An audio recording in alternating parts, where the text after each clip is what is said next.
So here's something cool. We have some archaeology that has been preserved from the original foundations here in Philadelphia, right in front of the Liberty Bell. And this is the president's house.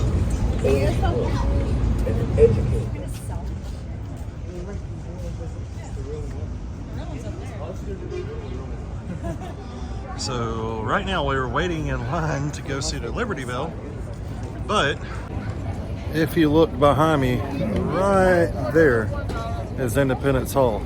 So hopefully we'll be going over there after we get into this. Tell you what, if you're gonna come see this place, get here a little early, because I had no idea the lines were this long to get in.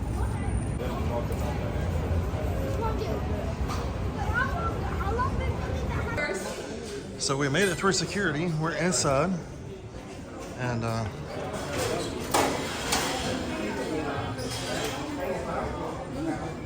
it's a gold shirt stud. What a piece of the Liberty Bell. So I'm just showing you kind of through here.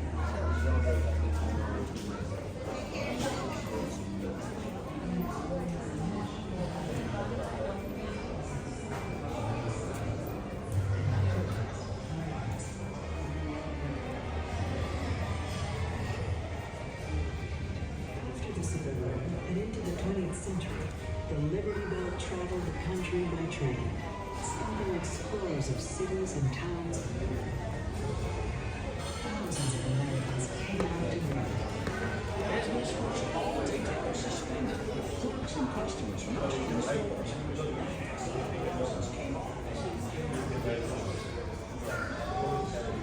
And there's the main event.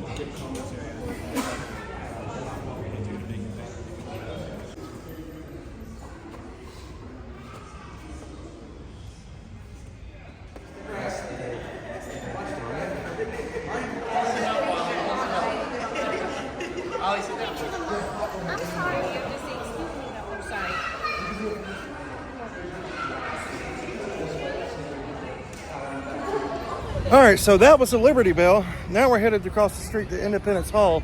I expected that thing to be a lot bigger than what it was, and you couldn't talk in there, too many people. So it is what it is, but at least you guys get to see it. And now we're headed right across the street to Independence Hall. And probably gonna be the same thing, not a lot of talking. We'll show you what we can.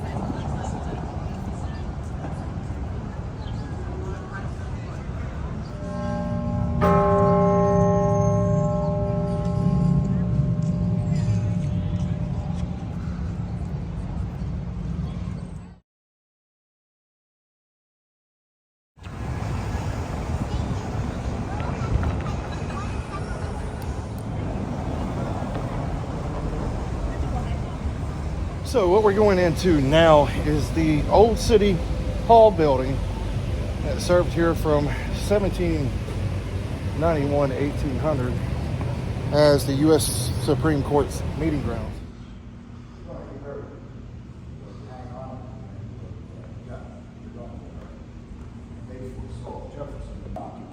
I'm not buying it. Their argument is, well, the whole electoral college process. You know, you look at the first 5 presidents, they were all from the South. And that's because they had that free fist clause, they had more representation, and they're going to have more congressmen. And the equal number of electors to congressmen would put them over. So, but I do not buy it. All right, so that's the old City Hall building where the U.S. Supreme Court met. Now we're going into Independence Hall. We'll see you from inside. So we're going in Great Essentials. Well, this one will be like final copies. This one was printed on July 4th. They printed them and sent them out. That's emergency exit. Yeah, and this is Washington's copy. So Washington kind of looked over the final draft. Washington. George Washington. So this is Washington's copy. So Washington kind of looked over the final draft. Washington. George Washington. So this is the John Nixon copy of the Declaration of Independence printed July 4th So to he 4th, was, 5th, so he was looking 1776. over just he was the president is the only of Congress as well. He had to look over. So the equivalent final, of a modern this is his newsflash draft. copy. He had to make one correction because they printed, So, I think 1702 or something instead of 1802, and he crossed out and had to do the 18 instead of 17. Oh, that's cool. But yeah, but other than that, he approved pretty much everything that was good. So you can't see it because they flip every 6 months for preservation. Yeah, so it's actually on the other side. So unfortunately, that one's not on display copy of right the now. Articles of Confederation. But yeah, This it's is kind of cool to see. That's cool. that they Second only- draft in August 1776. This copy was printed. This is the Elbridge Jerry copy of this independence. Printed, right? So that's how it's printed. They took those, they put it in the ink, then they put it on the metal, Yeah. and from the metal transfers to the paper. Yep, they did the tiles for the Declaration and then ran. And this is the actual George Washington copy of the final draft of the Constitution of the United States, printed in September 1787 by John Dunlap and David Claypole here in Philadelphia. And this is the Sing inkstand. August the 2nd, 1776, members of the Continental Congress signed the Declaration of Independence.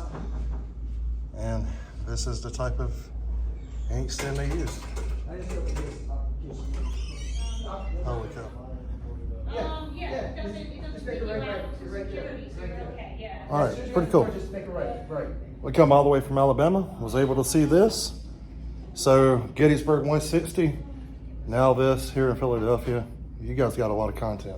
You got to come here and visit this for yourself.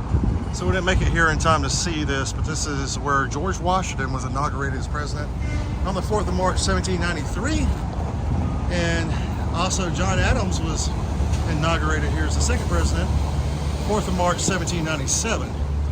And this was the first Senate and first House of Representatives in the United States. Pretty cool.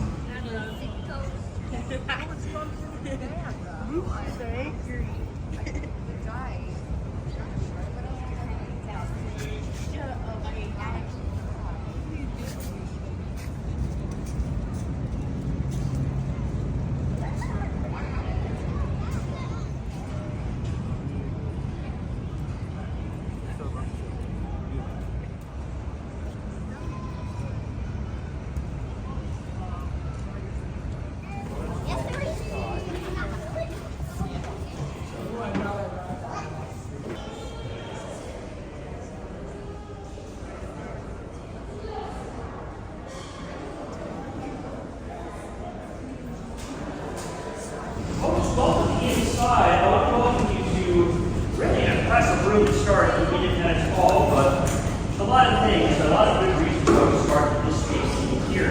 Now, I mentioned to y'all outside that 90% of those bricks are the same ones from the 1700s, some of them going back to 1732, which is the same year George Washington was born.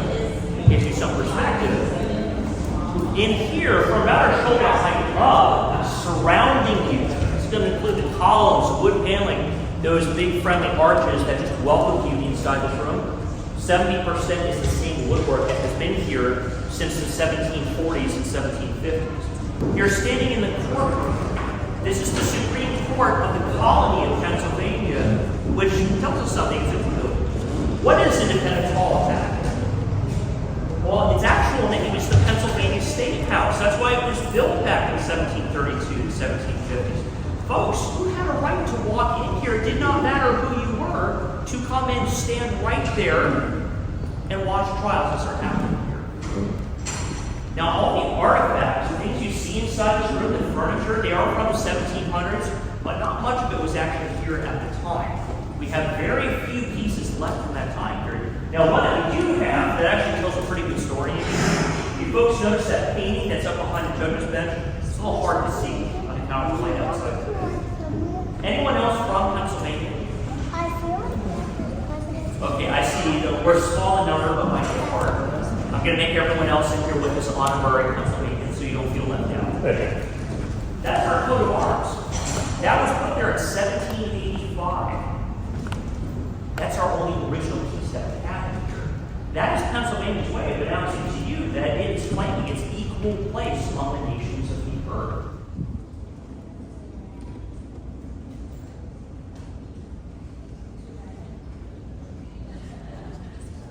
And I'm just going to describe what this place is, folks. You are standing where the laws were enforced here in the courtroom.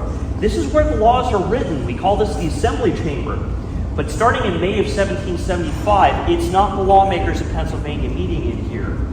It's people like Benjamin Franklin, John and his cousin Samuel Adams, Thomas Jefferson, William Whipple, a lot of names you may never have heard of before. People coming from the 13 British American colonies. They call themselves the Continental Congress. They're sitting down inside this room. And this is the first time all 13 British American colonies are sitting down in the same room at the same time as each other. July 2nd, 1776. If you were standing in this room on that day, you would see the name of this place change forever. This is when it becomes the birthplace of the United States of America. And 2 days later, after making 86 changes to it, this is where they vote to adopt the Declaration of Independence. They begin signing, I think it's pretty cool too. They begin signing it in this room on August 2nd, 1776. Probably up towards the front by the secretary's desk there. My young friends up front, I want you to think about someone who's a powerful general, has a lot of respect. As you look over the chairs in this room, which one do you think this person would sit in? You go ahead and just point at it. He's a really powerful, respected person. There's a lot of hands pointing towards the chair in the back of the center. George Washington is exactly what I'm talking about, and the chair that you folks are pointing at is the actual chair Washington sat. That's the only original piece of furniture we have left.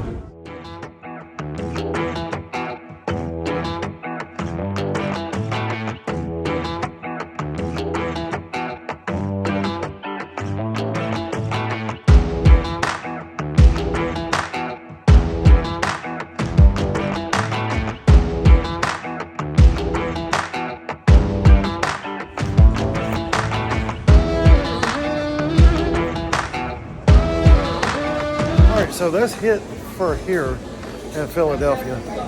Could do a lot of talking, a lot of people, long crowds, but yeah, pretty fun. So thanks for sticking around. We'll see you on the next one.